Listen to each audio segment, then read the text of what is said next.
All right, good afternoon, everyone. My name is Leslie Timble, and you are on my live YouTube channel. So today I want to talk about obsessive-compulsive personality disorder. Now, let me define what that is for people who don't know. So, I'll use the acronym OCPD. Once again, that stands for obsessive-compulsive personality disorder. And what that is that it tends to be characterized by people who are perfectionists and they pay a lot of attention to details. So they're very detail oriented. So it's perfectionism and being detail oriented. Now, a lot of times people with OCPD, they don't realize that this is an issue. They don't realize that when they tend to be very rigid in their thinking. They think their way is the best way of doing things, and that any alternative is not as efficient as their way. Now, I'm not saying we don't have our own opinions about things, and I will talk about what makes someone OCPD with these qualities versus people who don't have OCPD yet show these qualities, because that's really important. Another thing about people with OCPD is that they're very controlling of their environment. Things have to be just so. So let's say, as an example, at their desk, they'll have everything very organized. Now, again, it doesn't mean just because you're organized, you have OCPD, but a lot of things are organized. And I'll give you an example. Let's say as a bodybuilder, I'm going to pick on bodybuilders, but this can apply to a lot of sports. Let's say your refrigerator. Being able to eat healthy is really important as a bodybuilder. So one of the things we do is we'll do some, let's say, bulk cooking, and we'll put stuff in Tupperware containers, and then we'll put them in the fridge. So just because they're organized in Tupperware containers, again, doesn't make you have OCPD. What would take it to the level of OCPD is, let's say you alphabetize your fridge. So let's say chicken might go on the top.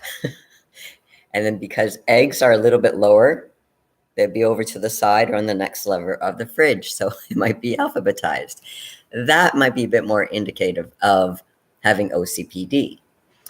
Now, according to the DSM-5, now the DSM-5 is basically a manual that helps clinicians give diagnoses. So again, I just want to give you an idea what the clinical definition of OCPD is, and then I'm just going to break it down a little bit more. So according to the DSM-5, and I'm just going to read this. It's a pervasive pattern of preoccupation with orderliness, perfectionism, and mental interpersonal control at the expense of flexibility, openness, and efficiency. So this disorder begins in early adulthood and presents with 4 or more of the following fixations. So I'm going to go through these, and I want you to keep a mental count to see if you have 4 or more of these. 1, a preoccupation with details, rules, lists, order, organization, or schedules. So that's 1. Another criteria is the perfectionist, which interferes with the ability to complete a project because of self-imposed, overly strict standards. Okay, so that's another piece of the criteria to just keep in mind if you fit into that one. Another, over-conscientious, scrupulous, inflexible in matters of morality, ethics, or values. That's another part of the criteria. Another is an inability to discard worn out or worthless items which have lost all value, including sentimental value. Another is an inability to delegate tasks to others without the assurance that the other person will strictly adhere to his or her method of accomplishing the tasks. So basically, it's hard for people to delegate because they don't trust the other person will do as good of a job. And if all you are saying, hey, my spouse is like that, hold on, just keep that in mind. I will talk about what makes it a disorder and what doesn't. Another is miserly spending style. Money tends to be hoarded for future catastrophes. And again, I'm not talking about a potential, recession that might be coming down the pipeline at some point. Again, we have to keep things into context. And another is being very rigid and stubborn. And once again, a lot of people can fit into that. So again, through those criterias, do you fit 4 or more of those qualities? Now, if you're saying, hey, I fit 4 or more of these qualities, does that mean I have OCPD? Not necessarily. Again, this is what I caution people. When you read stuff, especially on the internet, it's really important to talk about context. So let's take, again, I'm going to pick on bodybuilding. Preoccupation with details, organizations, and schedules. As a bodybuilder, you got to eat on schedule, especially if you're competing. As far as training your workout, it's very, very fixated as far as what you're going to be doing. Does that necessarily mean you have OCPD? No. But again, and I'll go over a little bit more about this. But again, bodybuilders will fit a lot of these categories. The perfectionistic, who doesn't want to improve upon developing a more complete package when you bring it on stage? I don't know anyone. I think everyone wants to make improvements. But when it's talking about being unable to complete a task, so let's say, well, I'm getting ready for a show. So would I trust someone to make my food? Probably not.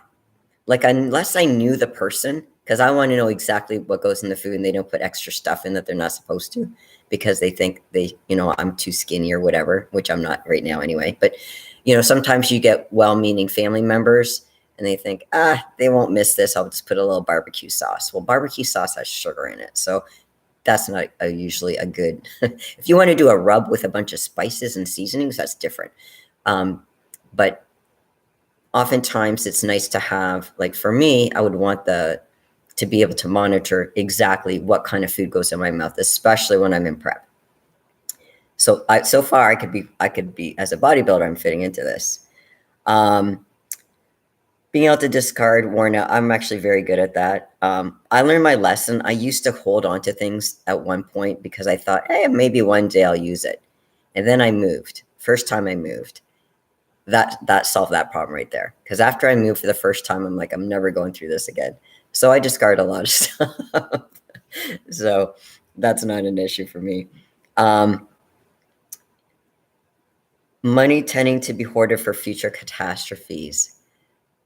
I do remember I was a bit more frugal with my money because I'm budgeting for, let's say, the shows, and especially when COVID hit, having to pay for things, and then sometimes the shows get canceled last minute, and then you lose all that money from, let's say, if you did your tan that day, and as far as doing hair, and there's a bunch of other stuff that women go through in that prep, that's lost. But you have to budget that for future shows. So I mean, again, could that fit into the OCPD category? It could, but again, I'm gonna after I go over one more thing, the rigidity and stubbornness, I'm going to kind of dissect it. Does it really apply to bodybuilders or not? The rigidiness and stubbornness, let me give you an example. If my coach says to me, okay, Leslie, this is the kind of proteins I want you to eat, whether it be, let's say, eggs, egg whites, chicken, might be extra lean ground turkey. I mean, a lot of this stuff people know about. It's nothing strange. And yes, we have that to get some variety. So we have different protein sources.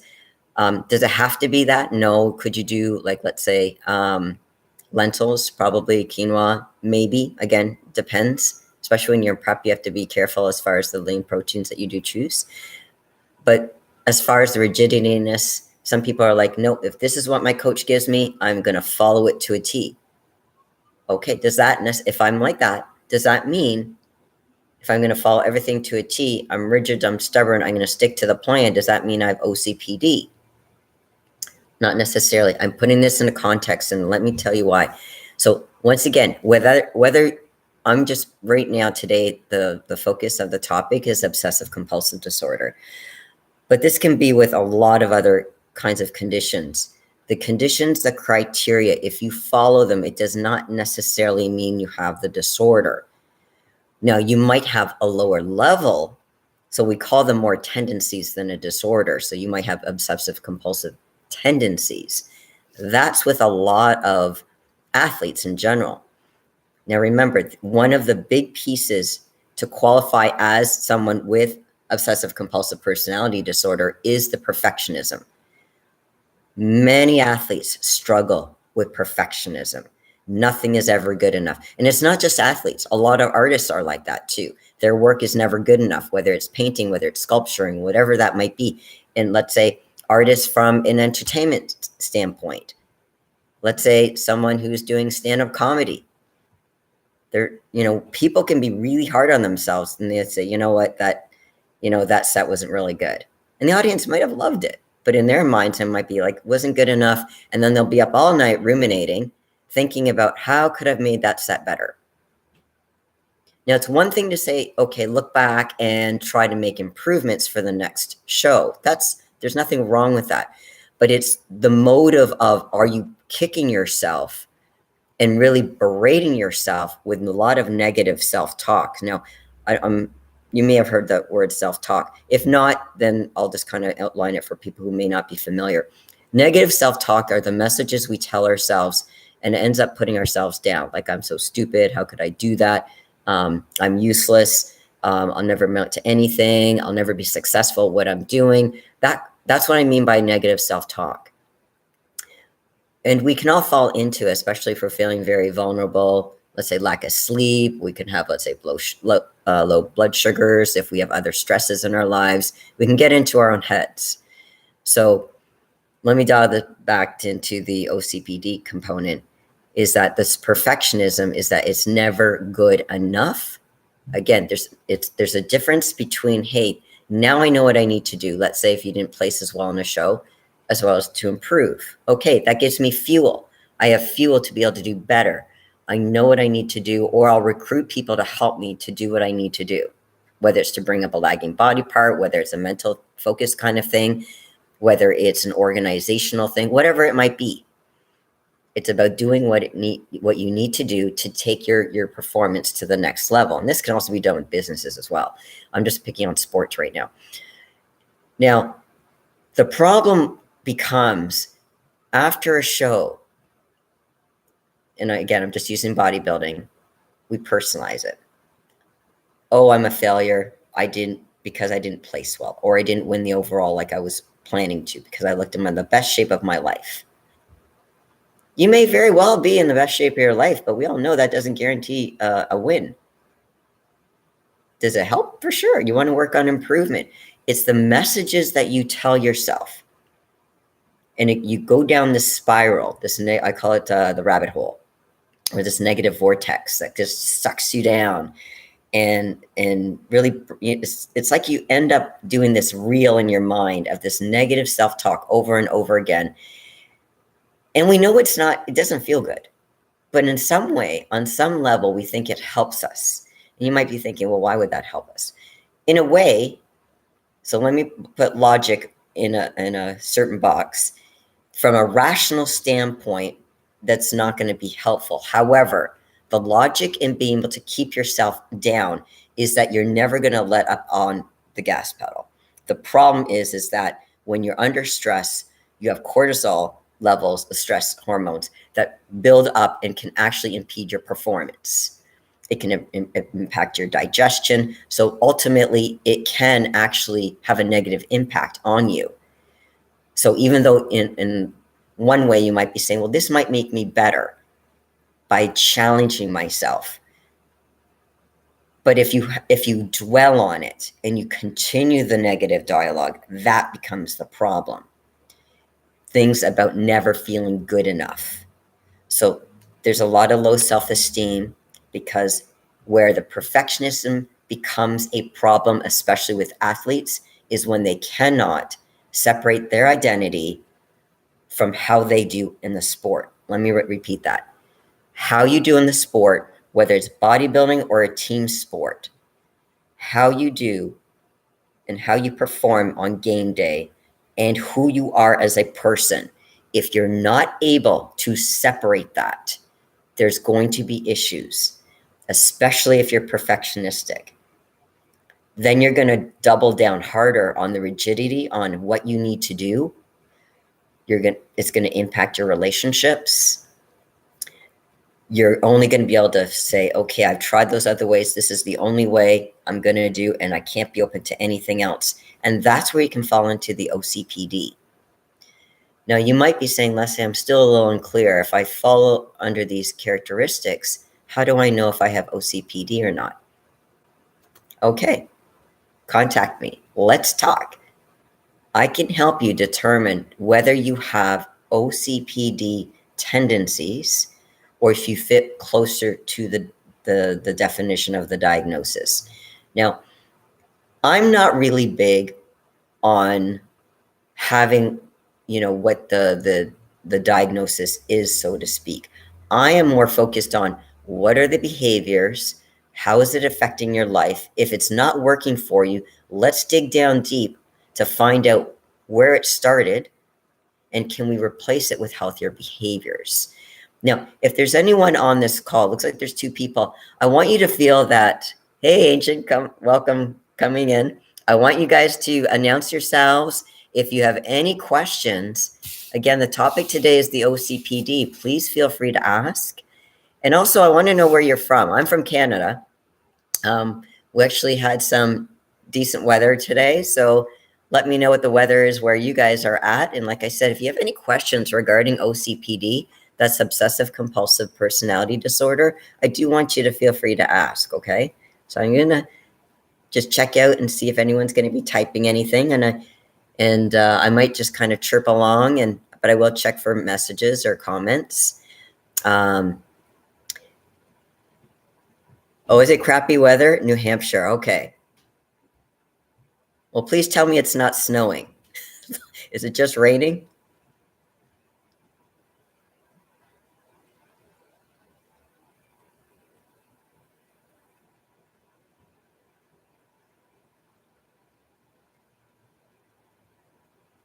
We had some off weather yesterday. We had some where I'm in Ontario, the province of Ontario, but basically here fall under OCPD. Okay. So I did go over it earlier, but I can quickly go over it again, Ancient One. And by the way, I love your name, Ancient One. I think that's so awesome. Overcast and rainy. Okay. Is it thunderstorming? Is there like lightning or anything like that? Thunder or lightning?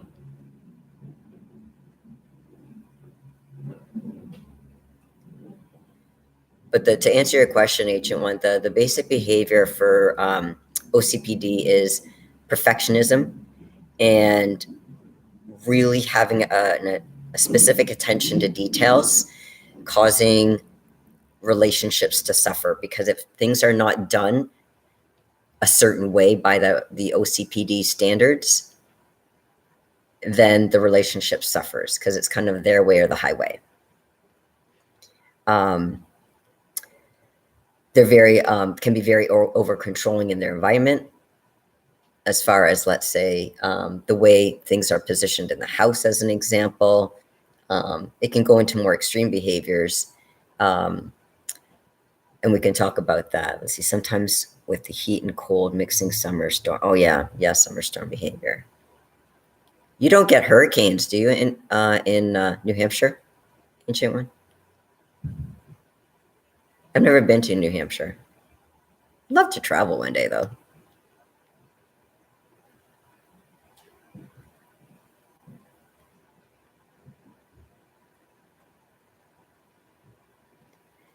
And just as you're about to tape, I just want to go over some of the other things about some of the other qualities about the OCPD.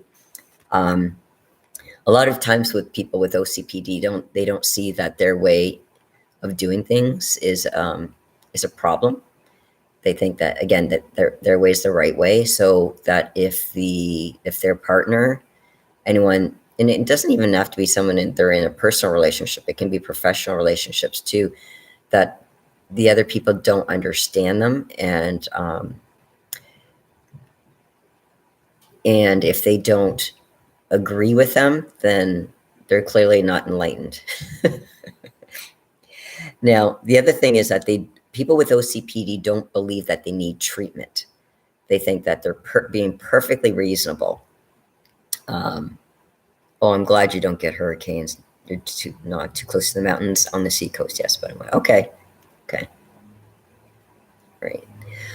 So it's very challenging living with someone with OCPD. This house is built in ICPD compromise. What does that mean? Tell me what that means, the ICPD.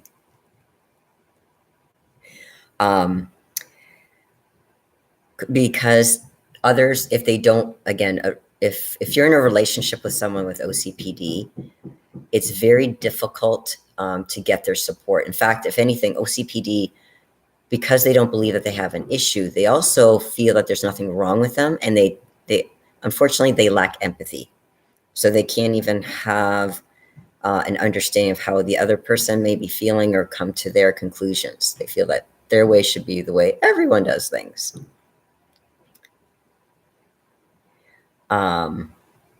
Oh, this house is built in OCPD. Okay, so let me ask you this, Ancient, or your refrigerator, is it alphabetized? You're organized as far as the organization? Do you have like chicken towards the top and eggs a little bit further down because C comes before E? And then rice is a little bit, R is later, so it might be down like toward the bottom shelf of, of the refrigerator. Because people with OCPD are very rigid in their thinking, extremely. Now, here's the thing. They tend to be good employees because they stick to the rules. Whatever the policies of the company are, they stick to the rules. As long as they don't have any kind of interpersonal relationships with anyone, as far as, let's say if they work in a team environment, that could become a problem. As long as everyone does their job and doesn't go beyond it, they're okay with that. If people want to improvise, that can be an issue in businesses. But they are fixated on following very, very, very rigid procedures involving daily tasks. Oh, the cutlery drawer. Okay. Well, I have a cutlery drawer. In my cutlery drawer, I have all the knives in one area, all the forks and the spoons. Is that what you mean by the organization, or is there something more to that?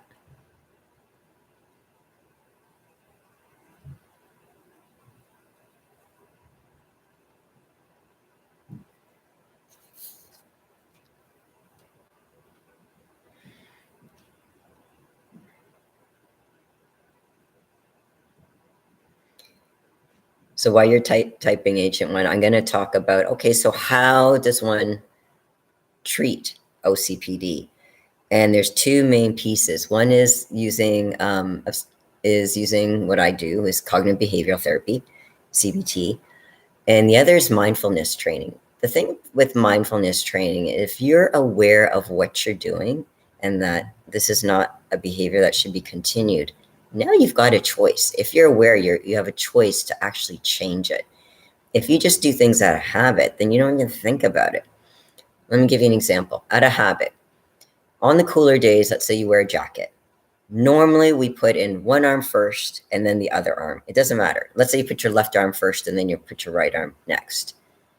If all of a sudden I say to you, okay, here's your homework assignment, I want you to put your right arm in first and then your left arm. It doesn't really matter.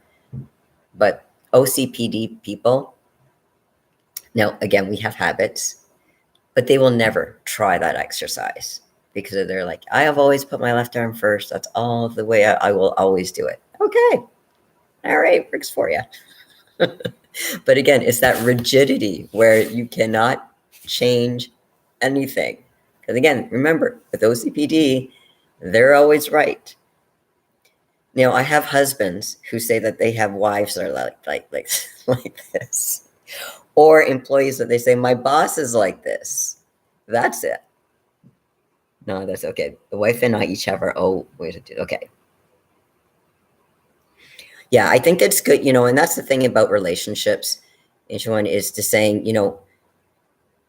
everyone can have their own ways of doing things. It doesn't mean that you have OCPD. And the fact is that you respect each other's different way of doing things. So as an example, let's say, after dinner, you guys take turns washing the dishes. I'm just making up a scenario. You might have a way of washing up the dishes and cleaning the kitchen, which is fine. But your wife might have a different way of doing things, which might be different. Again, it's fine. She may not like the way you do it because it may not be good enough. And theoretically, you may not like the way she does it, or you don't even care. It doesn't matter to you. It doesn't necessarily mean that in itself is OCPD. Again, it's looking at the context. And we're not talking about just one thing. We're talking about pretty much everything in their lives. So we're not talking about certain segments. They have these perfectionistic tendencies and others they do not. It goes pretty much across the board. This is a personality disorder. It's not a finite time. It's like when bodybuilders are getting ready for a show, they have to be very rigid and follow certain kind of guidelines. It doesn't mean they have OCPD because they're in these guidelines. They're following it because they've got a competition. And again, I'm just picking on bodybuilding, but this can apply to any sport. Now, where it can apply to a bodybuilder, though, so what, are there bodybuilders? I think I put in my question there, are there bodybuilders that have OCPD? Yes, there are. There are. How do you know? You don't judge it by when they're in competition. If anything, you get a better idea if a bodybuilder has OCPD when they're not in prep. So when they're in their off season, or let's say when they retire. That's a great way. Because if they're off season, let's say if they have a short off season, again, keep it into context. If they have a short off season, they're not going to relax a whole lot before they have to go back into prep. But let's say they have a longer off season, then you'll be able to see a much better idea. Or like I said, when they retire from bodybuilding, do they have those OCPD tendencies? So it's about, thank you. It's about putting things into context of when things apply. So most athletes I've ever worked with have issues with being perfectionist. Not necessarily being a perfectionist means you have OCPD. Being a perfectionist is a quality of having OCPD, but not everyone who has perfectionistic tendencies have OCPD. Because remember, it's also the other thing with OCPD is it's not just that they're perfectionistic, is that they have a lack of empathy for other people. It's just their way or the highway. They have total inflexibility on entering any other kind of perspective in their life. It's one thing to say, hey, I prefer my perspective, but I can see how you come to your perspective. That requires a little bit more openness as far as your thought process. People with OCPD are very tunnel vision. No, there cannot be another way of doing things. This is the only way of doing things. That's the OCPD. And again, if we're talking about bodybuilding, we're looking at things outside of when they're in prep. Don't judge someone's personalities, as far as a disorder, so to speak, or tendencies when they are in prep. That's not fair. You have to keep things into context. Now, if you are an athlete or a business person or someone in the entertainment or whatever industry and you're not sure, like I said, post it here or DM me. I can be messaged on my Instagram. My Instagram handle, just really quickly for people who don't know, is Leslie T. So it's LESLEYT_mental_iron. So Leslie T _mental_iron. Just send me a DM. We can do a little chat. I'll be doing these chats every week. The topic will change, but even if I come up with a topic, guys, I don't want you to feel like that's the only question you can ask. So today's topic is OCPD. It doesn't mean that you can't bring up another topic. I'm happy to talk about it. It's just that so we don't have some dead air. And for people who are unable to watch today or right now, because I'm doing this at 3 p.m. Eastern, and a lot of people will be working, so they may not be able to watch this until later on tonight or tomorrow, or when they do cardio, a day or two from now. And that's fine. I want you to be able to reflect on it and then be able to comment. And if you don't comment in the chat section, certainly feel free to leave me questions or any comments. I'm obviously open to feedback in the comments below underneath this YouTube channel. So this is my first live YouTube channel that's actually going to be taped and put up. I tried one yesterday, which didn't go so well, but I had help with two of my fans, which I really appreciate. And Ancient One, you were definitely one of them. I really appreciate all your suggestions. I hope to meet you one day. And then obviously I gave a shout out to Jonathan for him too as well. But yeah, I'm going to be doing more of these, like I said, once a week. And you guys can ask anything. Again, it doesn't have to be the topic I'm bringing up. It can be other things as well. Is superstition related to OCPD? That's a great one. So I don't know if you know, probably heard of Tiger Woods. He has this thing with red. Red is a good color for him. That's a winning color for him. So a lot of times, and I'm picking again, focusing on athletes, will have certain kinds of rituals that they do, superstitions of, let's say, for him, I think it was a red shirt. Was it a red shirt or red hat? I'm trying to remember. But I think it was a red shirt. If I'm not, I could be mistaken. But thank you, Johnny. You're awesome. Thank you. So as far as the superstition piece, when you have, if you have that, does it necessarily mean you have OCPD? Now, keep in mind, Tiger's very disciplined too. He's playing a game. Now, when he's not in like a championship, or if he's not doing that, what is his life like? Does he necessarily do his practices wearing red shirts? I don't think so. However, does he have tendencies where there is that perfectionism? Yes. Being superstitious, it depends on what you're superstitious on. If it's, let me be more specific to that, because you're asking a really good question, the Ancient One. So if you're superstitious of, I can't walk, or I don't know, it's bad luck to see, I don't know, black cats on Fridays or something, Black Friday, or there's cats, or I can't walk underneath a ladder. That's not performance related. That's just a superstition. And then there's the superstition of, let's say, Tiger Woods and wearing the red shirt. Those are both superstitions. Now, does that mean one of them have OCPD and the other one does not? So the one with OCPD is, again, if you look at the red shirt, does he wear the red shirt all the time, even when he's practicing? I don't believe he does when he practices. I'm not 100%. So if anyone knows, please comment either in the chat or in below, and we'll check messages later. And again, it's not just the one thing. There's going to be a few other superstitions to see. Is there that pattern? Is there that rigidity of thinking? When you want to improve your game, you need to be open-minded about trying different things. So it's usually not it's my way or the highway. We develop okay, I've tried different things and this style works for me. Let's say from let me pick on bodybuilding again. Everyone has kind of a favorite style of training weights. Doesn't mean that, it's kind of like when people say to me, Leslie, what's the best time of the day to train? Well, I tell them, when can you do it consistently? That's a big piece, consistency. Because if I say that, morning workouts are great after you get 2 meals in is ideal, 2 or 3 meals in. But let's say they're working at 3, whatever in the afternoon. Well, that's not going to work. You got to do something you can actually commit to.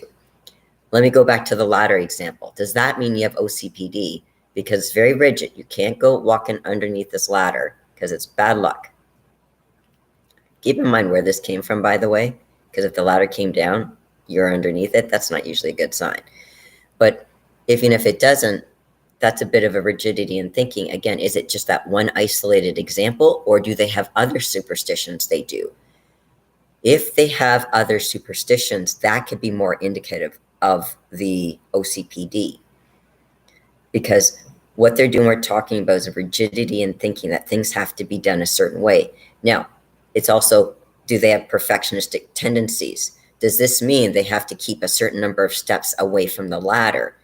Again, there's other components to it. So if you can give me a really specific example of the superstition or anything else of that matter. I can really hone in, because there's a lot of factors that go into whether you fit under a particular diagnosis. Again, keeping context in mind. So let's see. Is it an exercise to get the mind prepared? Yes. Yes. So when you say mind prepared, let's say your mind prepared for anything, whether it's going to the gym, whether it's going to work. I have clients that are stressed out every Sunday. Why? Because they have to go work Monday, and they know Monday is usually a really busy day of the week. So if anything, they lose sleep a little bit over the anxiety of everything that's going to happen on Monday. So I help them mentally prepare for Monday by reducing their anxiety, instead of anticipating this is going to be a shit show on Monday. Excuse my language. This is my channel, so I get to swear. Okay. Hope you guys don't mind. I hope I don't offend anyone with my swearing, but that's just me. So if you basically go into Monday dreading the work, I think a lot of it also has to do with boundaries. If you're able to say, you know what, I'm going to slam it, and I mean it in a good way, just like I'm going to slam this leg workout.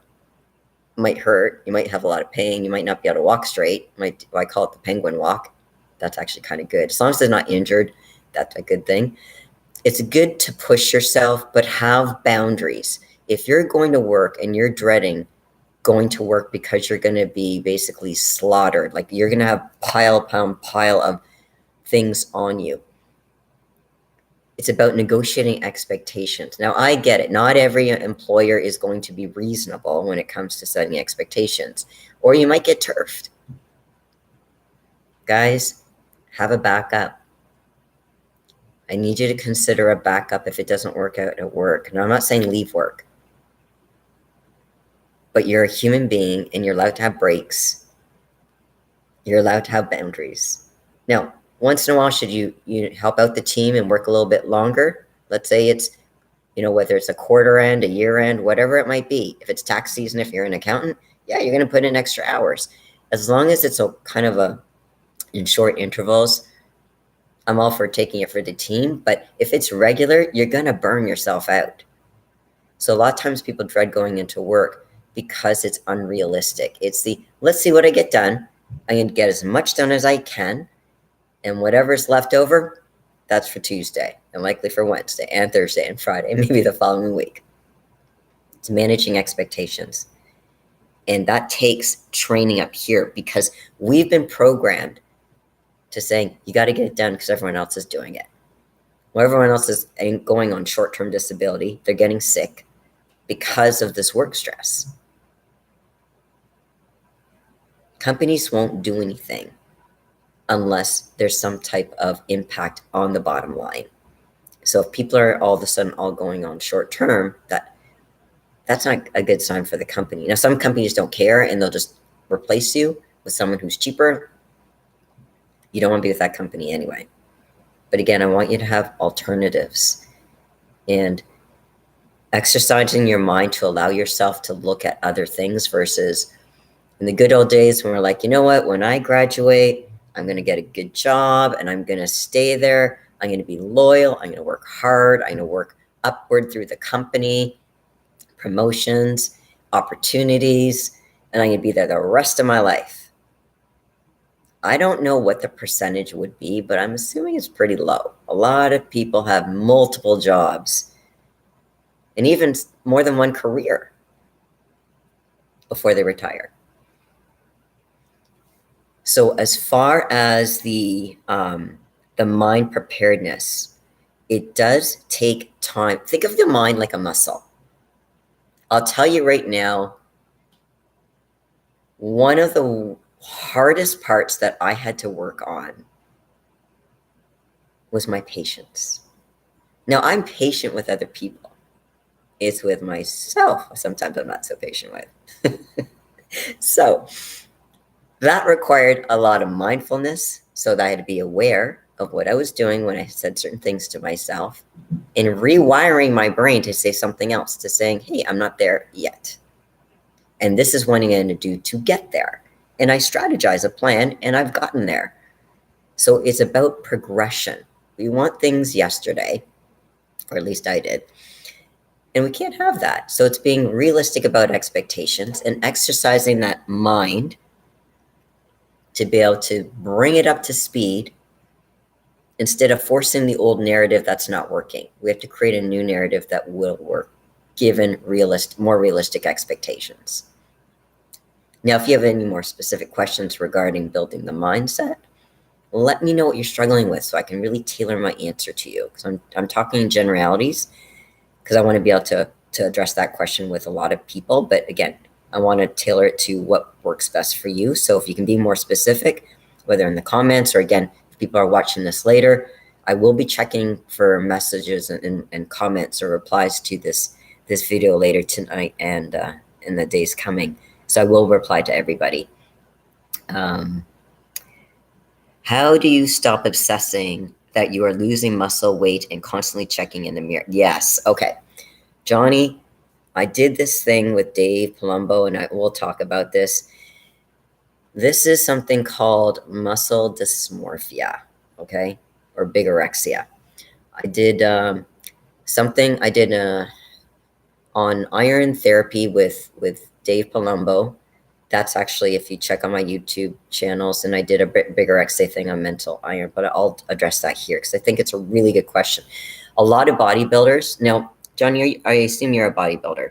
I don't know. Let me know if you compete. I'm going to continue talking, but let me know in the comments to let me know, have you competed? Are you competing? And what category you're in or have competed in?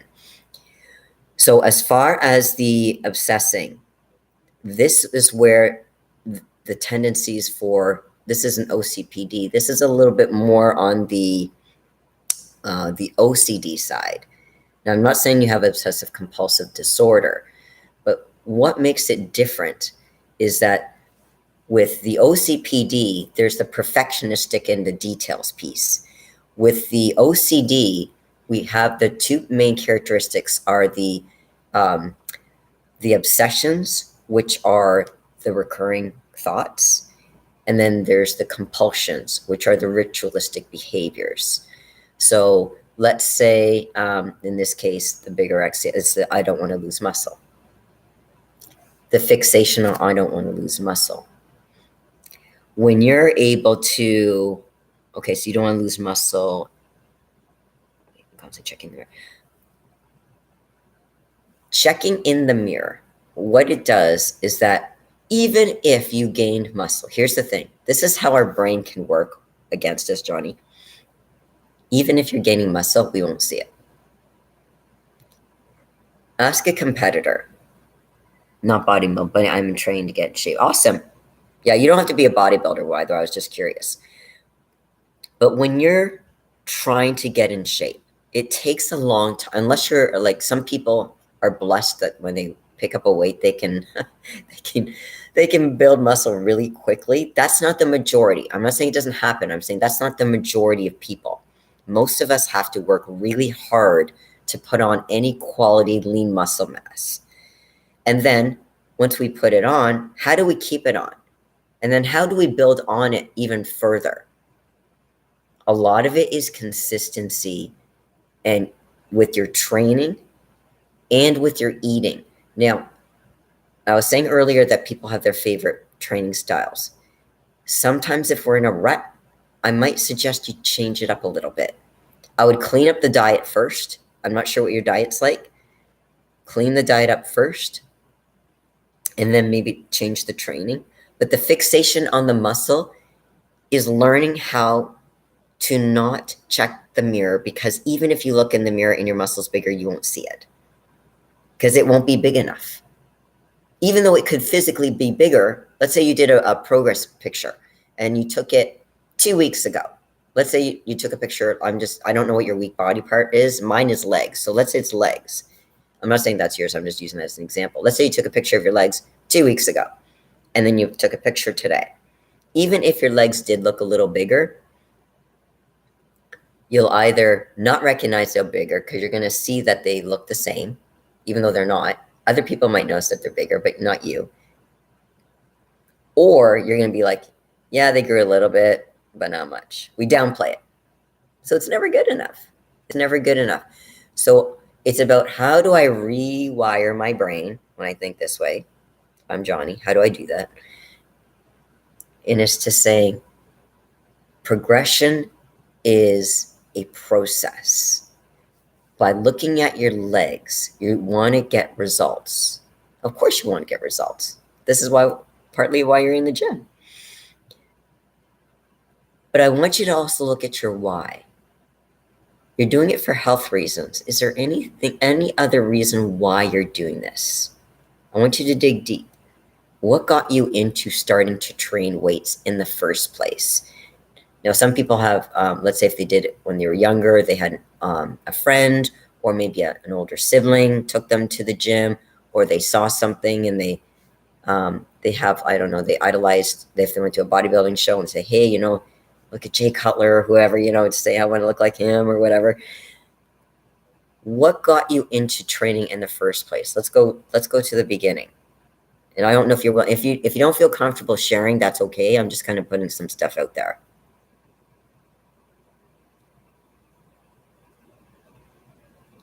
I'm glad you're finding it helpful, Johnny. Again, I want to make it very specific, answering your question. So the more information you guys can give me, the more I can really tailor it into what you're looking for.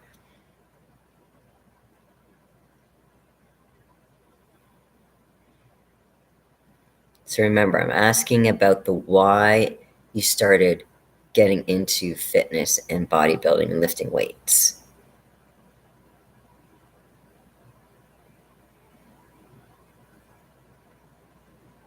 In therapy, a lot of times, depending on the practitioner, they'll go back into your childhood. And sometimes I do that, not all the time, but sometimes. I find that, as creatures of habit, we tend to repeat patterns of behavior, and we don't necessarily need to go that far back. It can be helpful, no question about it. But sometimes to go to the source of saying, okay, in this case, how do I address that fear of losing muscle? Now, there's people, let's say injury, classic example. They get injured, so of course they have to not train. And what's going to happen? They're going to decrease in muscle size. That's the last thing you want. But you don't want to aggravate the injury. You don't want to make the injury worse, because that just means you're going to have more off time from the gym. So it's a catch-22. What do? Do you force yourself and push yourself just so you can work out, or you get further injured? But then there's that fear of, but I'm losing muscle. Focus on what you can do. So look at your injury. Where's your injury? If it's in your lower body, you can still work your upper body. If it's in your upper body, you can still do your lower body. If you have it both. So I know some people don't believe in overtraining. I personally believe in overtraining because I've done it. And I tore my left hamstring, my left hip flexor, and my left shoulder more than once. And so my whole left side, I could not work. And it actually impacted a little bit of my right side. So I had to be careful, but I did still train. I did more physio than anything else.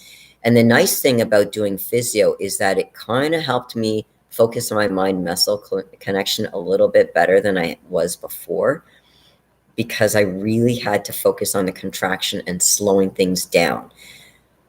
I was training for ego. And what I mean by that is I have a book. So let me show you. See this book? It's got masking tape because I've ripped it because it's filled with like all my workouts. Yes, I write things down because I'm old and I don't remember things, but I also keep a track. So it's basically, I say to myself, okay, what did I do last week? So I'm going to beat it. And it's usually to either increase the number of reps I'm doing. If I can increase the weight, I'll do that.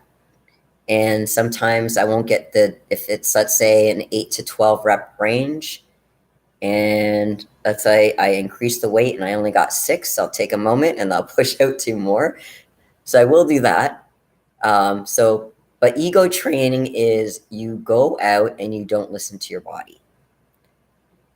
I'm trying really hard not to do that. and I'm trying to, if anything, decrease my weight and slow my eccentrics down, because trust me, you feel it. Believe it or not, when we build muscle, I'm not saying lifting heavy weights is a bad thing, but if you don't have really good mind muscle connection, drop the weight a little bit. I know it's hard on the ego. I face it probably every time I hit the gym, but I really have to pull myself back, and that takes a lot of mindfulness training, holding yourself back in a gym, not from training hard, but training smart. And sometimes training smart is, again, slower centrics, and sometimes I go faster on, pushing up, and then slower on let's say doing a chest press. And then sometimes I'll go slow, both eccentric and concentric. Play it a little bit. And then holds. I was doing shoulders and I was doing dumbbell lateral raises. So I'd put it out, hold it for a couple seconds, and then slowly down. You don't need a lot of heavy weight for you to feel it. But as far as not being focused, like John, you asked a really good question about, which has to do with the muscle dysmorphia. It's a real thing. And, when people are injured, that, they can get in their heads, or when people have to retire, and they retire from bodybuilding, so they can't look the same way because they get off. Not to say they stop working out. They'll still work out, but it may not be pushing themselves the way they were before. A lot of times they'll either, they might go into some type of, their gear usage will be different, as far as they'll drop their usage or their quantities. They might go to a TRT dose. So obviously they're not going to be looking the same way, and they miss that look. So it's kind of how do I get used to this look, whatever that look is. So there's two pieces. There's you're not in a position to get that look back because, let's say, right now you're injured, or right now you're retired. So you're not going to be you won't be able to do that look.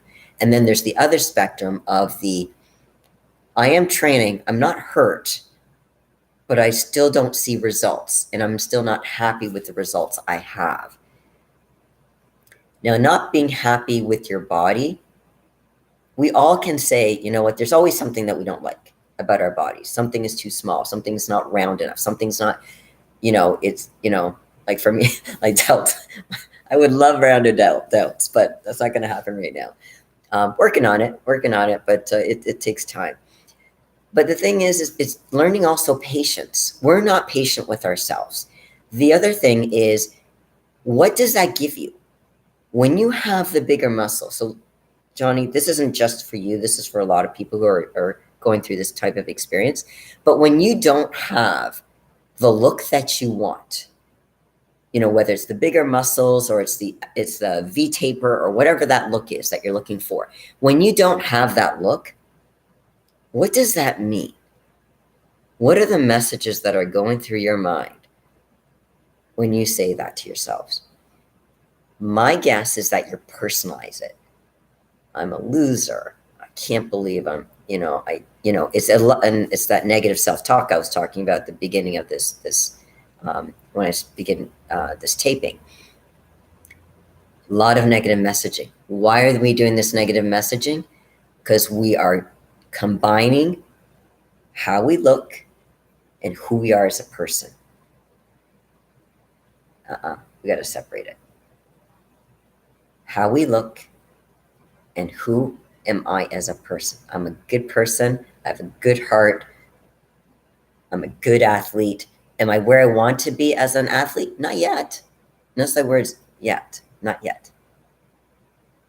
Guys, I'm going to be competing at the Amateur Olympia. Do you think I'm going to go for the jugular? 100%. I'm going to win.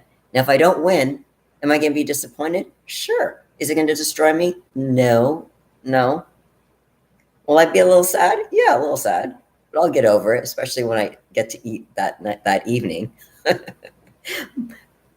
It's about separating the identity. If I'm not, in my case, because I do women's physique, if I'm not the one with the biggest quads and the biggest hamstrings, which I'm usually not, but if I'm not and I don't win the show, It doesn't mean I'm not a good person. It doesn't mean I don't train my ass off at the gym. Separate your identity from how you perform as an athlete. Even if you're not an athlete, as you're saying, Johnny, as a person, your person and what you accomplish and what you look like in the mirror, not the same. A lot of bodybuilders I've met are sweethearts, total sweethearts. The rare one can be a jerk. So you can be really big and muscular and you can be a jerk. I'm not saying you, Johnny. Okay, I'm saying just because you look a certain way doesn't necessarily mean you're a nice person. But again, most of the bodybuilders I've met, sweethearts. They're awesome. Very supportive community. And again, not just bodybuilders, anyone in the fitness community. So, like anyone who goes to my gym, I go to an awesome gym in Burlington called Pure Muscle and Fitness. There's a lot of bodybuilders there, but there's regular people there too. And everyone's so nice with each other. It's a great environment. We all have a lot of respect. Whether you compete or not, it doesn't matter. If you're in there to try to make improvements, that's all we care about. Have you ever been to a gym? Now, Pure Muscle and Fitness tends to attract people who tend to be serious. And I don't know, when I say serious about their training, I'm not saying they have to be competitors. But have you ever been in a gym when you're in there and there's a bunch of people around a piece of equipment and they're on their phones? And they're just talking. Like one person might be sitting. Let's say they're doing, let's say, I don't know, on the hack squat machine. Someone's just standing there. They're not actually doing anything. They're just kind of hanging out and they have their friends, their buddies around them. And they're just chatting or they're on their phones. That's really annoying. It's one thing to say, okay, I'm taking a little break. Okay, then switch off. The next guy, do your set. Next guy, do your set. If you guys are done, move away so someone else can use the equipment. I call that gym etiquette. I also call that common sense, but maybe it's not common sense. That would drive me crazy. I don't know if you ever had that experience. Okay, so I want to read this comment here. Insecure about being skinny growing up as a kid. Like, okay, I'm bigger now, but those old beliefs creep in at times. Bruce Lee, huge respect. Huge respect. So oftentimes, okay, now keep in mind, Johnny, when it comes to, and when you said that you're bigger now, did you naturally, as you got older, I'm not calling you old, but I'm just saying, as you got older, did you become more muscular, or were you, as a kid, because you were thin, that's why you went into the gym? Can you just specify that for me? Because that will affect what I say next to you. And I'm just going to read what Ancient says. Humans, myself included, generally seem to have a weird mental relationship with time. Yes, like the Russian thing you spoke of earlier. You're right. The biggest gain, you bring up a great question, Ancient One. The biggest gains people will make is if they've never trained before and they just start training and they get their diet down. Biggest gains. It reminds me of, let's say, when you're getting ready, if you're competing and you go through a period where you might start your prep. So you go from off season to in prep. So obviously your diet will change. Your workouts will ramp up. So naturally you're going to lose some weight toward the beginning of your prep. So let's say you lose, as an example, I'm just pulling a number out of the air. Let's say after 1 or 2 weeks, you lose 3 pounds. And then in your head, okay, if I lose 3 pounds every week, I will hit my target weight within X number of weeks. Okay, mathematically, if you use that equation, that could work. But this is reality. And reality isn't you're going to lose 3 pounds every week. Reality is that it will go down. And then there's something the dreaded P word. I even hate this word. It's called plateau. Plateau means there's no changes, and we want to see changes, especially when you're in prep. So when you're in a point, and this is not just with prep, let me take it out of prep to make sure other people can relate to this. When you're not in prep and you just want to be able to make changes, and you're saying, hey, you know what, I've been doing this and I was losing weight, or I was gaining weight because I'm trying to put on muscle, and now I'm not putting on any more muscle. I feel like I'm stagnating, I'm plateauing, I'm not getting any further. That can get into our heads. That would get into my head. Sorry about if you guys hear a dog. There's I rent a spot and rent my place, and the people upstairs have a dog. He's really cute, by the way, but he gets really excited when anyone comes to the door. So where was I? On the plateauing piece. When people plateau, they can get very discouraged. I would. I know how it feels to feel discouraged. But what does that mean? It means something needs to change. It might mean we need to tighten up the diet a little bit. It might mean to add a little bit more cardio, or add cardio if you haven't. And be smart. If you're not doing any cardio at all, do not start with an hour. Please start with like 20, anywhere between 20 to 30 minutes. Do not go above that if you haven't started your cardio. Okay?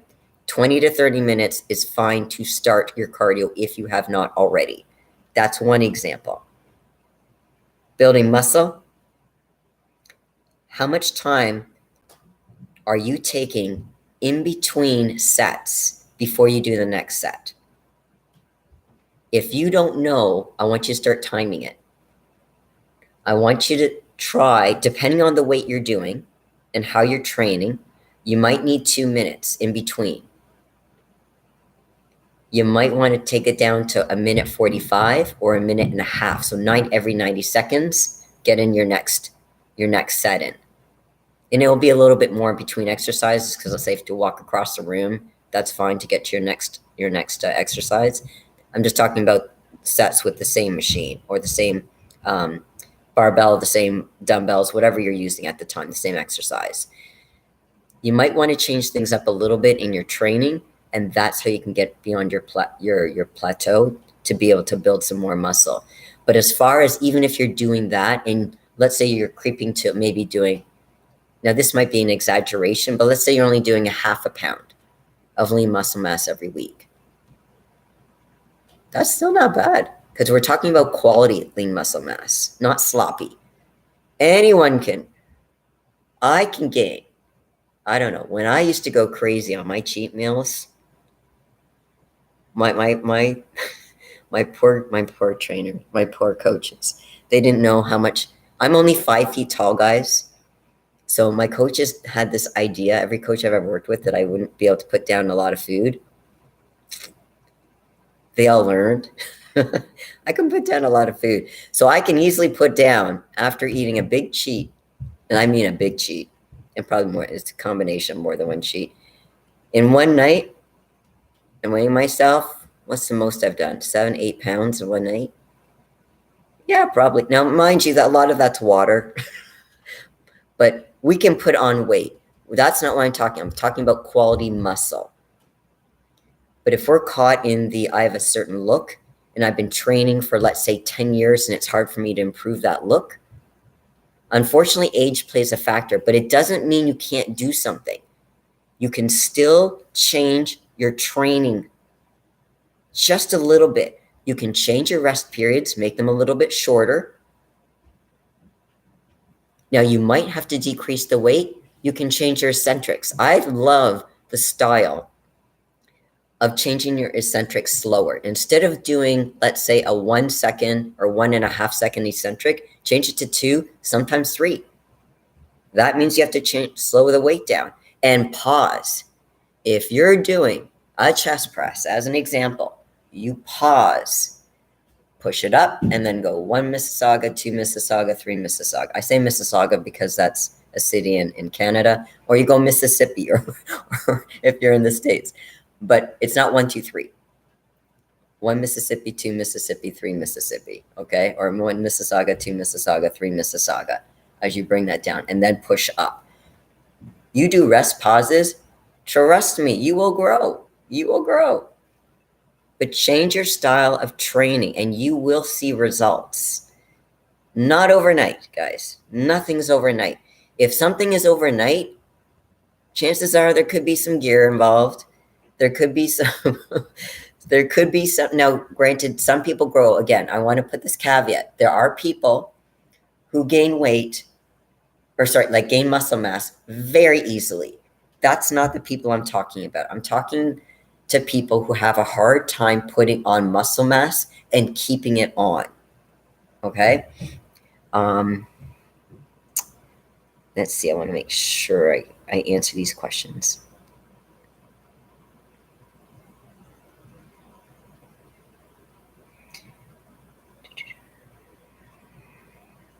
Okay, so John, you did answer my question. Yes, I went to the gym because I was skinny when, okay. When you first started, okay, so Johnny, I want you to answer this. When you first started going into the gym, were you constantly looking in the mirror at the time? And I'm not talking about checking for form. I'm talking about when you first went from being the skinny kid to first going into the gym. Let's say the first, I don't know, month. I don't know if you remember back, but let's say the first month or two that you went back to the gym, were you constantly looking in the mirror to see if your muscles were growing? Again, I'm not saying looking in the mirror to make sure you have proper form. That's different. That's fine. But were you looking in the mirror to see if certain body parts were growing at that time? Because I want to know when that started, when you started checking in the mirror for size differences. And I'm not talking about every once in a while. You know, when you see people and they're flexing in the gym, that's not what I'm talking about. I mean, constantly checking repeatedly. That's the issue with the muscle dysmorphia. It's not just checking, hey, how do I look? Or after I do shoulders and I do my say a front relaxed. That's not what I'm talking about. I'm talking about constantly checking repeatedly, even asking people if your weak body part was the leg, saying to your gym buddy, hey, do you see my leg? Do you see any lines? Do you see anything different about my legs? That's more the muscle dysmorphia. I want to know when that thought process started. Again, only if you're comfortable sharing that with me, Johnny. Okay, went back as an out because I was too big. You know what? It's easy to get off track.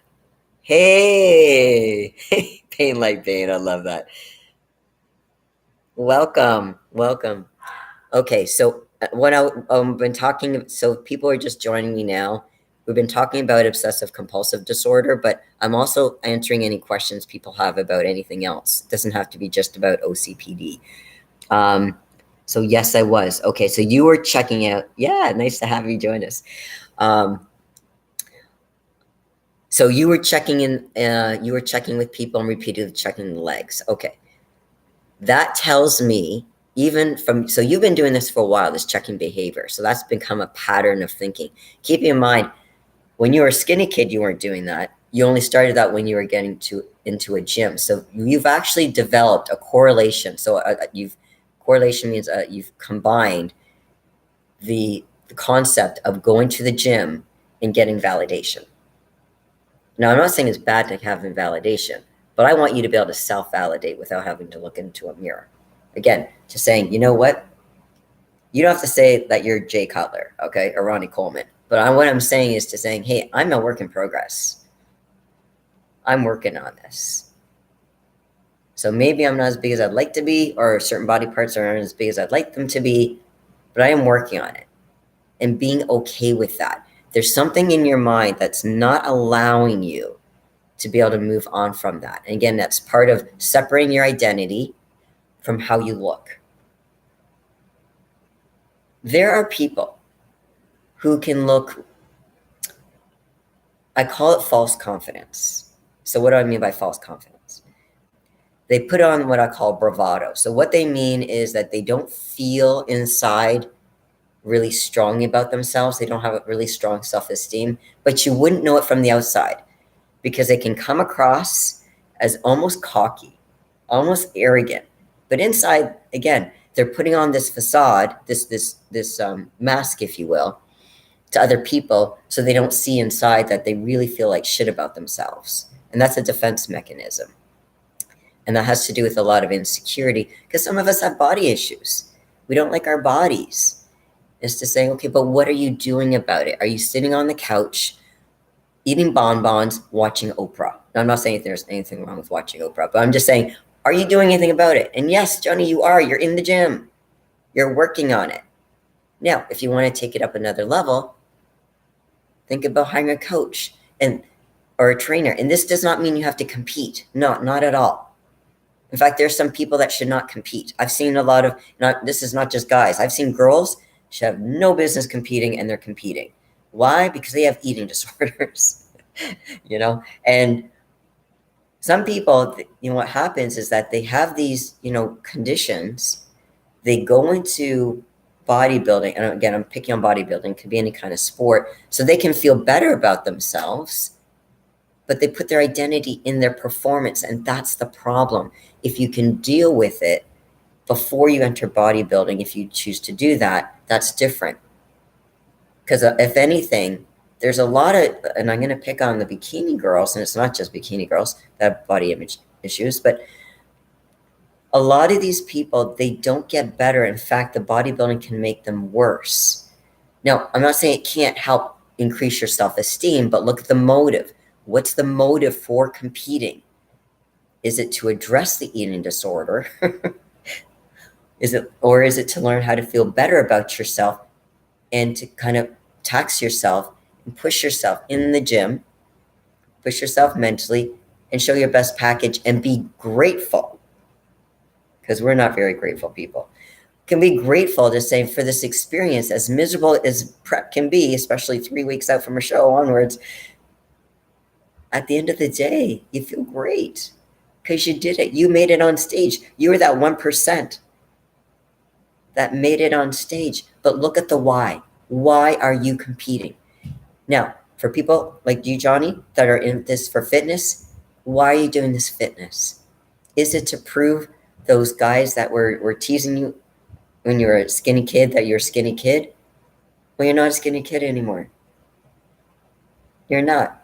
The question is, can you look in the mirror and say, you know what? I like where I've come. I can see how far I've come. I still have a ways to go, but I'm proud. I worked for this. I wasn't born, Lady Gaga says I was born this way. I was not born this way. I had to work my ass off to get these body parts that I have. The mind piece is celebrating your successes. We don't do that. We become our worst inner critic. We're great at tearing ourselves apart. Not when you work with me. I don't let that happen. Because what I do is I give people strategies, and I want to give you the strategy, Johnny, is to think about separating who you are as a person to what you look like.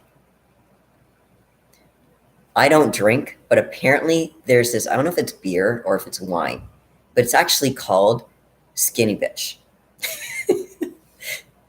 There's a lot of girls who want to be skinny because they think skinny is beautiful.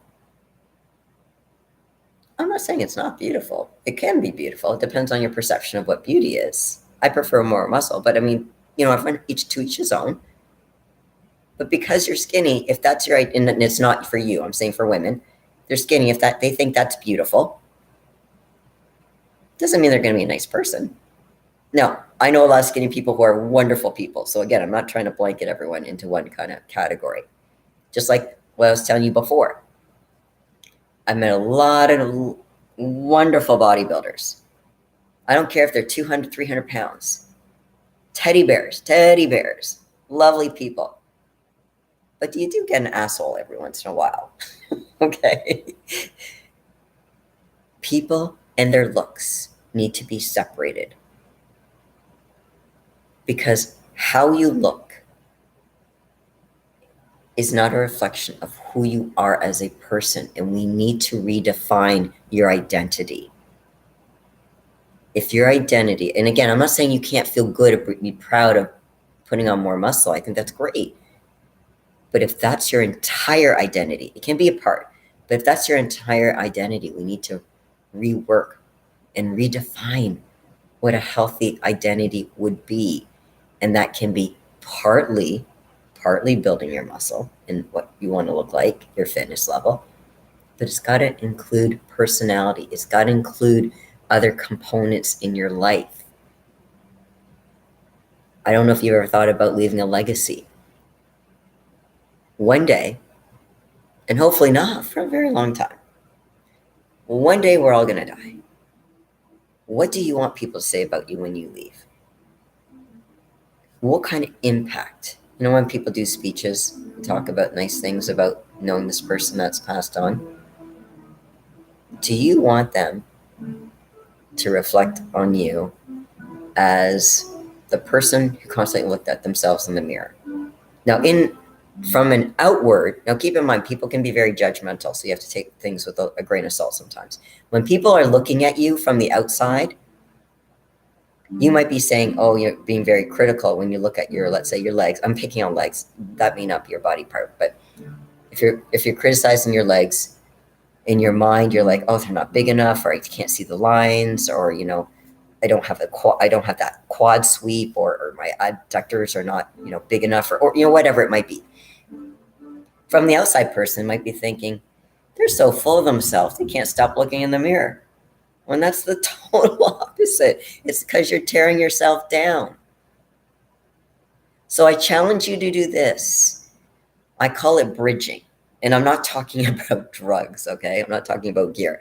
I'm talking about bridging. Right now, you're in this mindset of identity and looking in the mirror. How do my muscles look?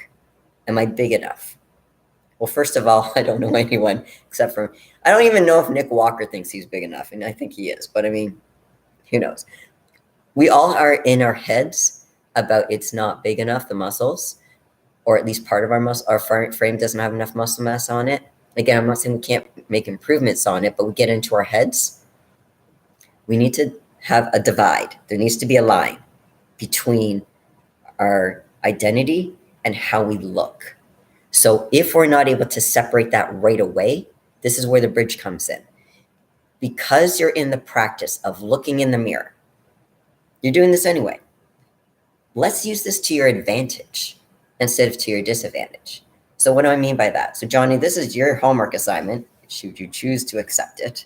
I feel like this is, is that Mission Impossible?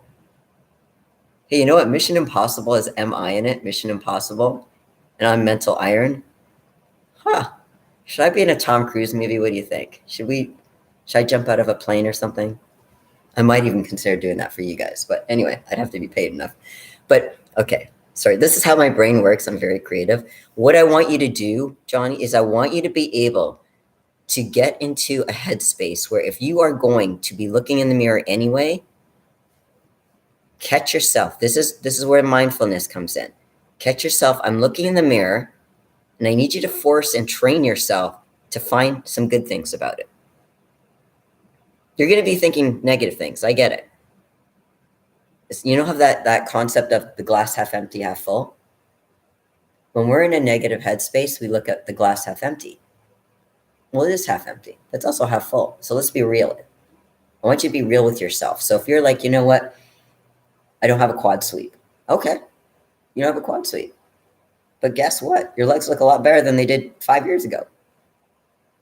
Find something. Train your brain to find something you like about the body part you're looking for or you're looking at and you're trying to criticize. So if you come up with 5 things you don't like, you got to come up with 5 things you do. And this takes mental training. It takes practice too. But that's what I want you to do.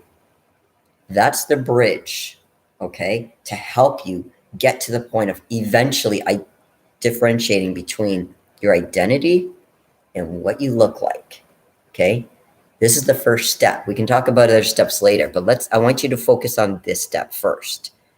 Johnny, did you, and by the way, if anyone else wants to participate in this, by all means, go ahead and feel free to put your comments. I'm directing this to Johnny because he's the one in the chat asking about this. But again, feel free to tell me, guys, if you have any questions or tell me where you're from. Like I said, I'm from Canada, so I like to get to know people from all over the world. So feel free to introduce yourselves. So I'm just going to look at this to make sure I am reading everything. Um, pick on you. Okay, just so you know, one of my really, really good friends is a bikini competitor. I love her to bits. So, you know, there's certain bikini competitors I've seen that are not as healthy, but and I know a few of them actually that I really like. Um, I'm just picking on them with the eating disorders because that's more associated with really cutting the food down. But again, for the guys, that's more the muscle dysmorphia that's saying I'm not big enough. Um, yes, I know you'll get there, Johnny, especially if you work with me, because I don't let my I don't let. Let's just say this: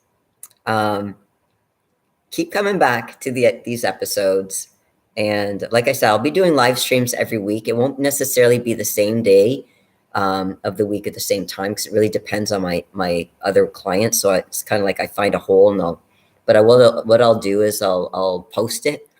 I'll do a quick little. This is when my next live stream will be. So at least you'll have a heads up. And if you can't join when I do the my little announcement like I did before with this one, just post your question. Say, hey, I can't join, but can you answer this question? Okay, go for it. And if for whatever reason you don't see it and I end up having the live and you're not able to join until after the fact, post it what you would like to ask me below this, once this gets posted in the comments. Like I said, I will read the comments and I will respond. I'm really good about that. Sometimes it takes me a little bit of time depending on my schedule, but I do read every comment and I will respond. Okay, guys? Got lessened as I went through more and more body shapes.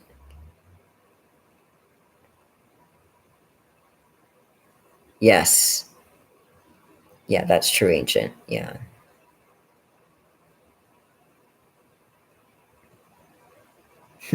Good point. Yeah, Johnny. Yeah, definitely join my other lives.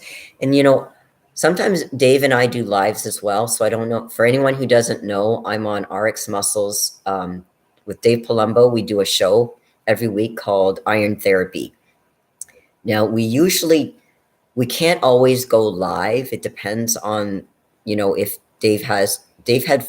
So for those of you who don't know, Dave Palumbo, he had foot surgery not long ago, and depending on when his doctor's appointments for follow-ups, and this past Monday, because it was, as you guys know, in the States, it was the holiday. The kids were home. There was no way we could do a show on that day. So we actually taped on Tuesday, and it couldn't be live. So I'm not sure when Dave is going to post that, but it will go up this week. And we touch upon a little bit about Big Ramy and his apology. And if you guys want to talk about that here, we can do that again. I'm open to talking about any kind of issues. That's fine. So we can talk about Big Ramy, his future, or if you want to know my thoughts on what happened, that's fine too. If you want to share me your thoughts, I'd love to have those types of discussions as well. But yeah, so we try to go live. Usually it's on Mondays. It can't always be on Mondays, but you're more than welcome to join us on Iron Therapy for anyone watching this, as well as, even if you can't join us live or if we tape and it's posted later, I always check them. Now, Dave does not have a chance, guys, just so you know, Dave is so busy. He does not have a chance to read the comments, but I do. I read the comments. So when he posts it, I will read your comments and I will reply. Now, there might be not something necessarily I reply to, or I'll just do a thumbs up or whatever, but I will respond. But if you have any questions for me, or any comments, suggestions for future topics on the show or on my live stream, again, post. I'm really open to feedback, guys. Oh, Iron Rage. Oh my gosh. Yeah. Oh, it's up today? I didn't even see it. Okay, Ancient One. Dave is supposed to tell me when he puts these things up. Do you know the first time Dave and I did a show? When we taped it, we taped our first IT show, and I think it was on a Monday. And I said, okay, Dave. So he'll say, okay, we'll probably put it up Friday. Okay, cool. It's going to go up Friday. And then it went up later that day. I'm like, Dave, you didn't give me any notice. So I never know when it goes live, but okay, I'll have to check it out later. And actually, I don't even watch myself. What I do is I look at the comments and I try to respond to people. And when people make suggestions, I write them down and I talk to Dave. I said, okay, when can we do this? Because someone actually brought depression and suicide. And we were trying to get Lee on. And then because Lee lives in Australia, he's in Cali right now. He's having a great time with Jimmy, which is good. They're at Universal Studios and having a great time. I have not seen Jimmy this happy, and I don't know how long. And let me give you some background for people who do not know. If anyone saw the episode, the Iron Therapy episode where I proposed to Jimmy, I just want to clear the air. That was a joke. Everyone knew it was a joke except for Jimmy. That was the funny thing. So my marriage proposal was a complete joke, but we did tell Jimmy after the show. He was laughing. I think he was more relieved than anything because initially I actually watched the episode and he said yes right away. I don't think he really thought about it. He was just going with it. And then later on, he's like, no, you guys are serious? I'm like, yeah, we weren't. But, it was fun teasing Jimmy. So I don't know if he'll ever get back at me one day. So we'll see. But no, Jimmy are just friends, just so you know, just friends. But I do wish him well. I see him hooking up with maybe a nurse, though. I'm just saying. Okay, so okay, yeah, yeah, yeah. But I'd love to do the depression and suicide talk with Lee and Dave. I think that would be a really good episode. It's just from a timing perspective. With the time change, we're trying to find a time that can work for all three of us, which is a little tricky, but I'm hoping we can make it work because it's a great topic and we all want to do it. It's just, again, trying to find in our schedules. And right now, because Lee's traveling, he's not able to commit to a time right now, and again, I want him to have fun with Jimmy. I think it's awesome. But yeah, if you guys have any other questions, please feel free. Yeah, it would be a good, yeah. Pain like Bane, I love that. Yeah, it would be a good stream. And I think that, for that one, I hope we can go over the 20 to 30 minutes. Like when Dave and I do Iron Therapy, the reason, there's sometimes that I want to go longer and I have to keep an eye on time when I answer questions because sometimes I want to go longer. But I know Dave has another commitment right after. Like I said, I don't even know how many shows Dave does, but he does like show after show after show. And he takes these short little breaks and he tries to help out Amanda with the kids. And then obviously trying to navigate movement with his foot right now is taking longer for everything. So I just want to I'm just really grateful that Dave has given me this opportunity because I'll tell you right now, I have approached some other people and Dave was the only one who's willing to take me on. So, I mean, in the bodybuilding industry is very stubborn. But I'm hoping I can break through because I want to reach as many people as possible. And it doesn't have to be just bodybuilders. Like I said, this can be anyone in fitness. This can be people in the entertainment industry, the fashion industry, the business, regular people. What I like to convey to people is the kind of help that can apply to anybody. Now, how I answer, let's say, depression for let's say an athlete versus a regular person versus someone in the entertainment. Again, it's depending on the industry, my answer will be different. But that's why, when I have people come on, I like to know, specific questions so I can really tailor it to what you're looking for to make it pertinent for, your industry. So if you're an athlete, great, I can tailor it to the athlete. If you're a regular person, I'll tailor it to the regular person. If you're in the business world, I can tailor it to the business world. So once again, I want to be able to do that. And there's people, let's say, even in the military and, their jobs. Well, let me bring this back to the OCPD stuff. I had someone ask me earlier just saying, are people in the military, do they have obsessive-compulsive personality disorder? Because orders are really important. They have to be on top of things. They're very detail-oriented. It's very structured. You listen to your captain. You do not deviate. Good luck if you question him. And it's very, very regimented. Being in the military and doing your job in and of itself does not make you have OCPD. It's what, when you're not in service, when you're in your off time, what are the things that you're doing in your off time? That is going to be more indicative. What are your relationships like? Every relationship, I don't care who you are, you're going to have relationship issues. If you tell me you've never had a relationship issue in your life, you're lying to yourself. I'm just saying, you're lying to yourself. There's always something that's happened. Maybe not right now, but there's going to be issues that you've had to deal with in your life. Now, just because you have an issue, a relationship issue, does not mean you have OCPD. If we're talking about the military, it has to be their way, the highway. They're drilled with a sense of duty and orderliness. It's a higher level. When they, and because it's drilled, these are habits. They'll do this in their home life. But again, does that default necessarily to OCPD? Not necessarily. Now, you get people in the military, you can't question their authority. Okay, because of their ranking.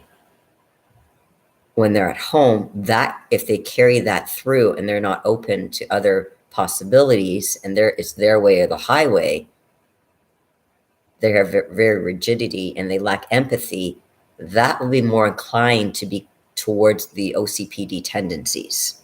Okay. Could they have full-blown OCPD? They could. Again, it depends on the situation.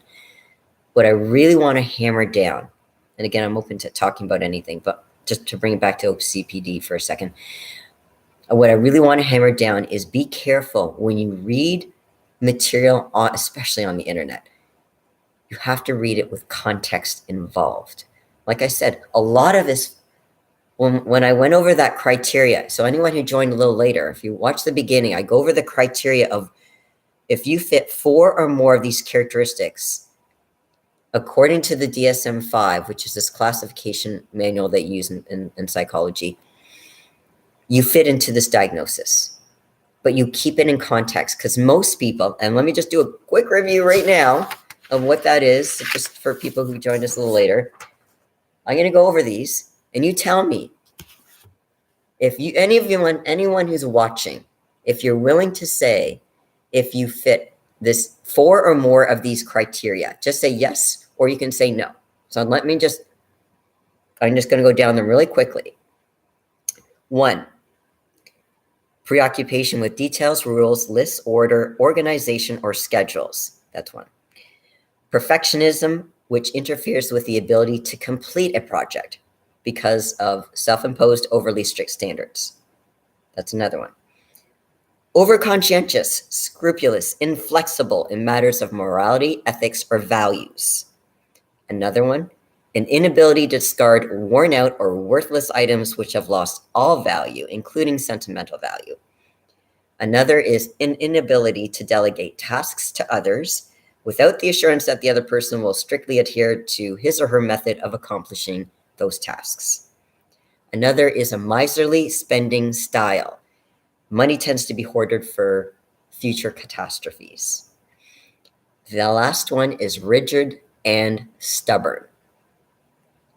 Does anyone fit in 4 or more of those criteria? If you're brave enough, just put yes or no in the chat box. I'm just curious. And once again, if you fit in 4 or more, it does not necessarily mean you have OCPD. I just want to be really clear about that.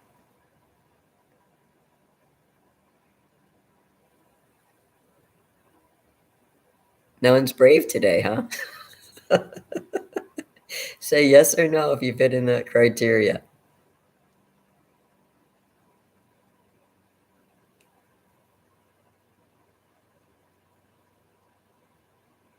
Okay, if you guys aren't brave enough, no worries, I get it.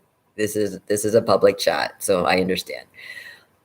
I just want to highlight that because if you do fit in 4 or more, or if you know people, 2, I believe, okay. If you do fit, it does not necessarily mean you have OCPD. It's keeping it into context.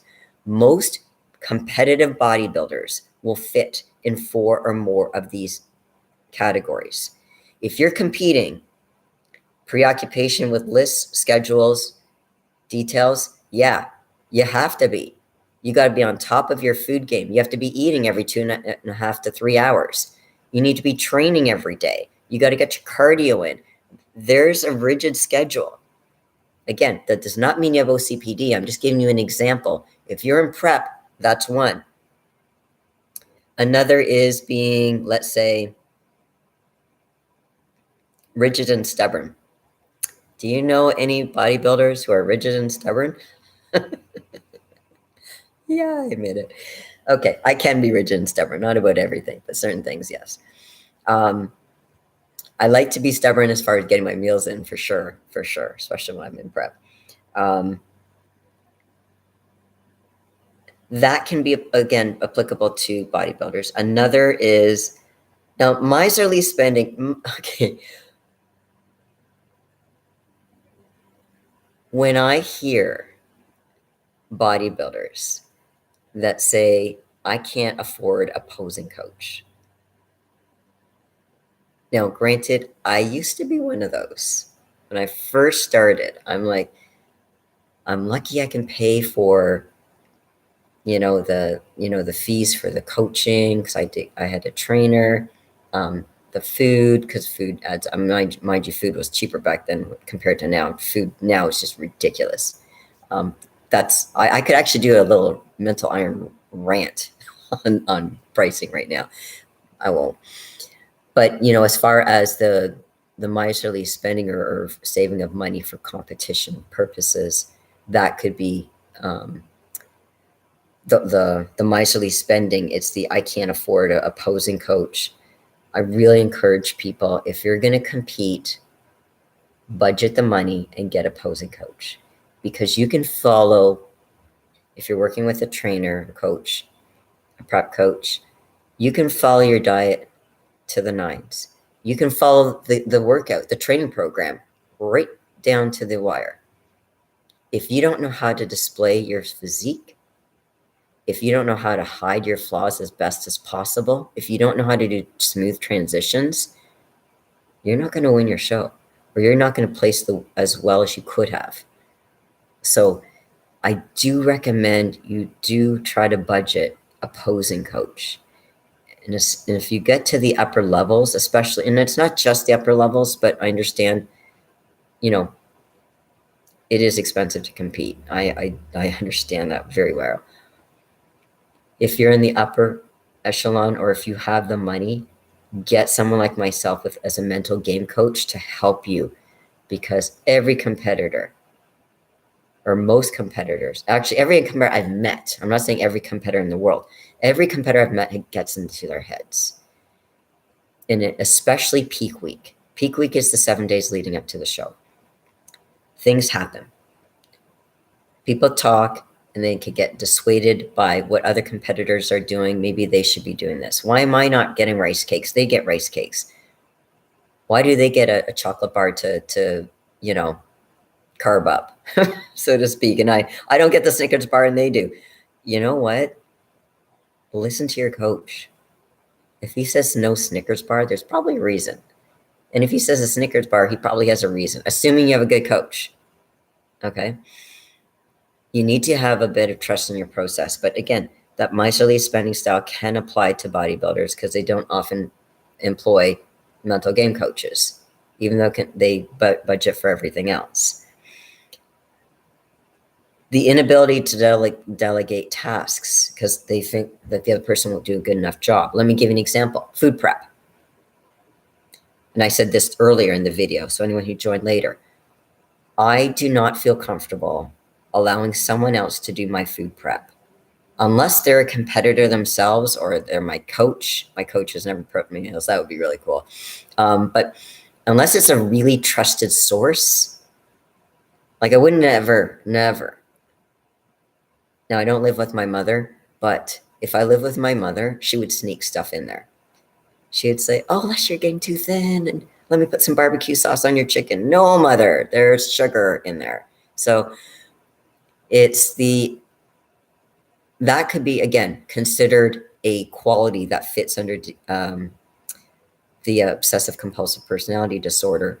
Once again, it does not mean, if you're like this as a bodybuilder, that you have OCPD.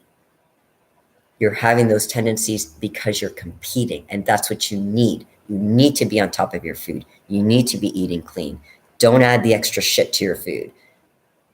Be regimented. Stay on plan.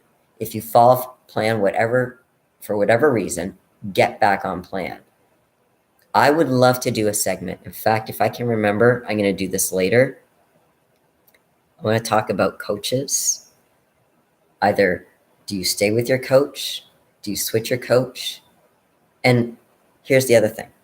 Have you ever lied to your coach? I would love to do an episode on that. So I'm not going to do that today because I'm going to have to wrap up. We're coming. Oh my gosh, I've been talking here for an hour and 40 minutes, and you guys, some of you guys are actually listening to me. So I want to thank you for hanging in there. Does anyone have any more questions before we wrap up today? Because I'm going to be due for my next meal pretty soon.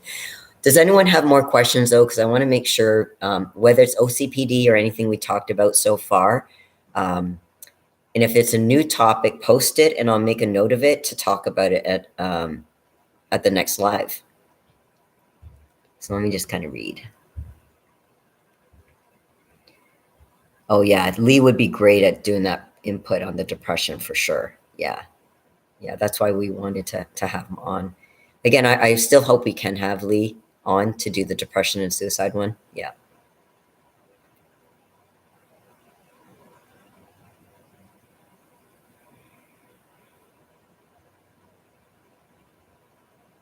I wouldn't mind doing one on phobias, because I think the first thing that comes to my mind is Jimmy has this phobia of leaving New York. I don't know. Should we have a GoFundMe for getting him out of New York? He's so miserable in New York. You ever notice that? His blood pressure is like through the roof. And now he's with Lee. He's like a 12-year-old at Universal Studios, which is awesome. I love that. And they're just having a great time. I think Lee it'd be cool if Lee came to America too. But yeah, having that whole RX gang together would be nice. Any questions, guys, before we wrap up? Questions, comments, ideas for the next live? And if you feel shy about chatting, guys, no worries. Send me a private DM if you wish on my Instagram, which is LeslieT_mental_iron, or just once this gets posted. I don't know when the YouTube posts this. I think it's pretty soon after. But when they do post it, the video, if you want to do your comments below, I will answer them. And like I said, if it's a suggestion for the next live, I'm happy for the suggestions. I have some ideas if you guys don't come up with anything, but I want this really tailored to what you guys want to hear about. So I'll just wait another minute. If no one has anything else, then we'll wrap up. In case someone's taping, I don't want to shut it down too quick.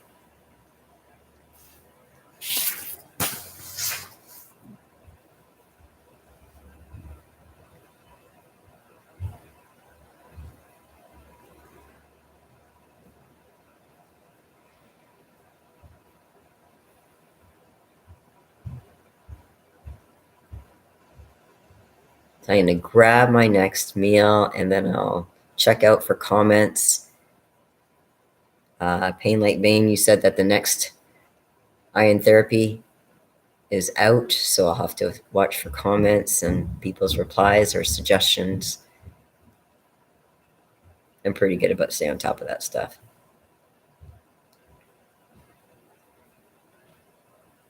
But I made a discovery myself. I like the MI. Mission Impossible. Mental Iron. Yeah. I could be in a movie. I wouldn't mind doing a movie.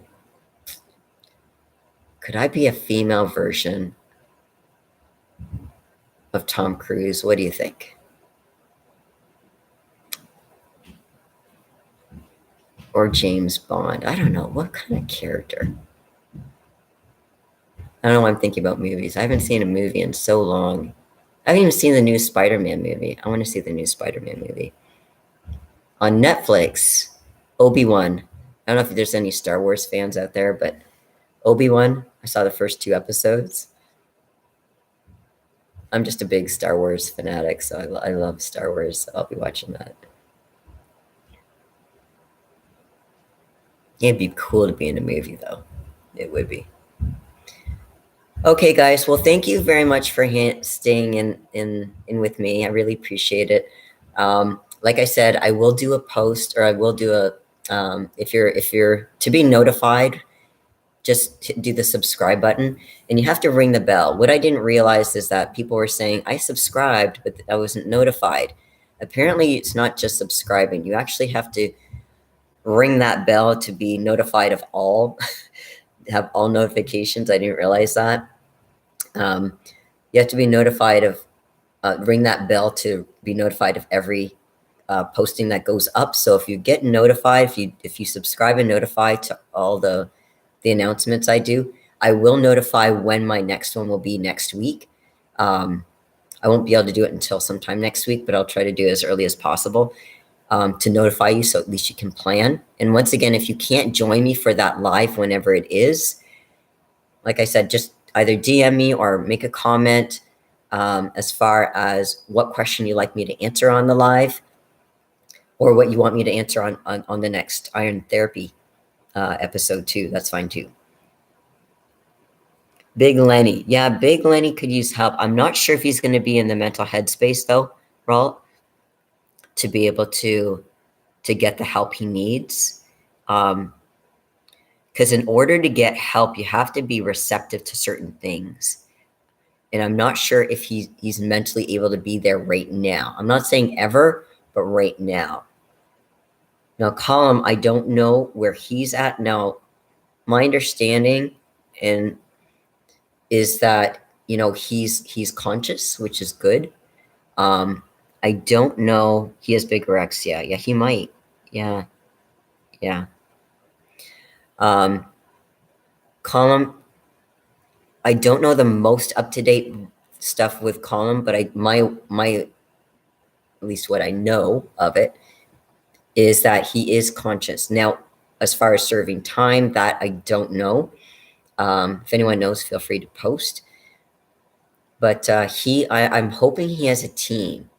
Would I work with him? Yes, but I would want to be part of a team to help him because he needs a lot of support. Because I'm in Canada, and you know, it's just from a geographic standpoint and timing, you know, it might be difficult for us to get our timing together.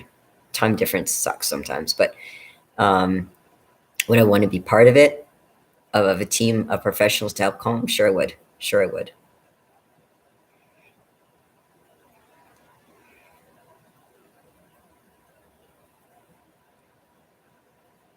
Okay, so guys, once again, thank you so much for joining me. I really appreciate it. You guys are awesome. Thank you for my fans. I have fans. It's nice. Like I said, I respect you guys. I respect your time. I want this content to be relevant to you. That's my number one priority. I just want to put out a bunch of bullshit that doesn't apply to anybody. I want to put out stuff that's going to be pertinent to you guys, that you're going to get some value out of. And again, once again, thanks. Post any kind of questions, comments, ideas for future episodes, whether it's mental iron therapy. And I'll see you guys at the next live chat. Have a great day, everybody. Take care. Thanks for joining me. Am I saving it? Okay, my understanding, Raul, and this is what I found out yesterday. I did a test. And what happens is that it automatically got reposted. I didn't even know it was going to get reposted. Now, I didn't get one of the ones got posted right away, and another one took a little bit more time. Because this is a longer podcast, I don't know if this is going to be posted right away or if it might take time to download. I don't know how it works in the live stream world, but it will go up. So if you want to watch it from the beginning, it will get posted eventually. Again, I don't know if it'll be right away, but it will be done. Okay. So yeah, I would love you to get your input. So yeah, I'll check it out. And if for whatever reason you don't see it, message me. Okay. Once again, the way you can reach me is Leslie T _mental _iron on my Instagram. Just send me a DM. Okay. Okay. I'm going to end this stream, say goodbye, and have a fantastic day. And remember, stay mentally strong, everyone. Have a great day. Bye for now.